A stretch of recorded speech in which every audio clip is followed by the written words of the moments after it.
Alamin naman natin na kung bubuti na ang lagay ng panahon ngayong araw mula sa ating resident meteorologist na si Ginoong Nathaniel Cruz. Mang Tani.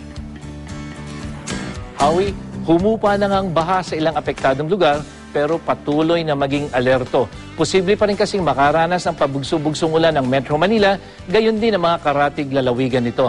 As of 9 a.m. ay ibinaba na po ng Pag-asa ang babala sa Metro Manila sa yellow warning.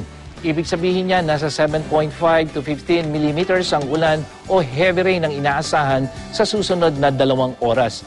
Ang pag-ulan na nararanasan natin ay dahil pa rin sa patuloy na paghatak ng bagyong si Haikui sa hanging habagat. At itong si bagyong Haikui ay lumakas kaya mula sa tropical storm, ito ay naging isa ng ganap na bagyo at umakyat sa typhoon level.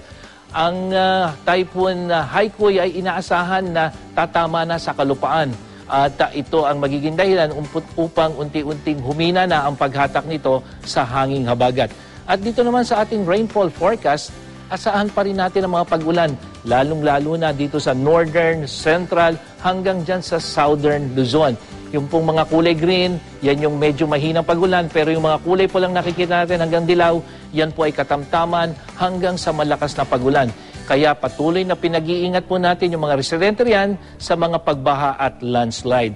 Samantala, yung accumulated rainfall naman na sa nakalipas na 24 oras, umabot po yan ng 363.7 millimeters. Ibig sabihin po niyan, yung ulan simula kahapon hanggang kaninang umaga, 363, samantalang yung ulan nung Lunes hanggang Martes, 323.4 meters. At kung ikukumpara po yan dun sa dami ng ulan nung bagyong Undoy, yung pong 24-hour rainfall noon, 455.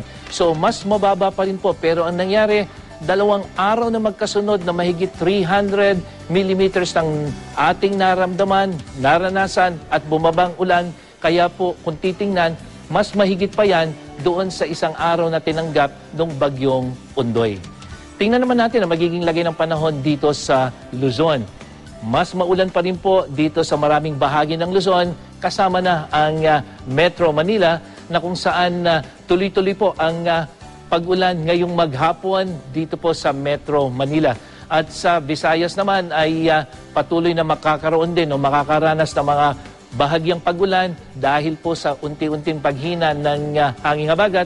Ganon din sa Mindanao na mas madalas na po yung mas maaraw na papawirin. Yun nga lamang, meron pa rin mga lugar katulad ng Kidapawan at General Santos na magkakaroon ng mga pag-ulan. So bukas po ay asahan na natin ang mas magandang panahon dahil hihina na ang epekto ng habagat.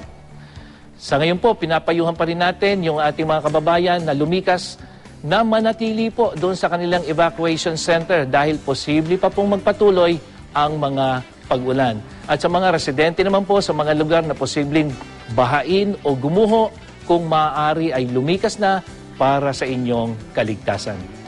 Ano man ang panahon, magplano, magsiguro, makibalita sa GMA Weather.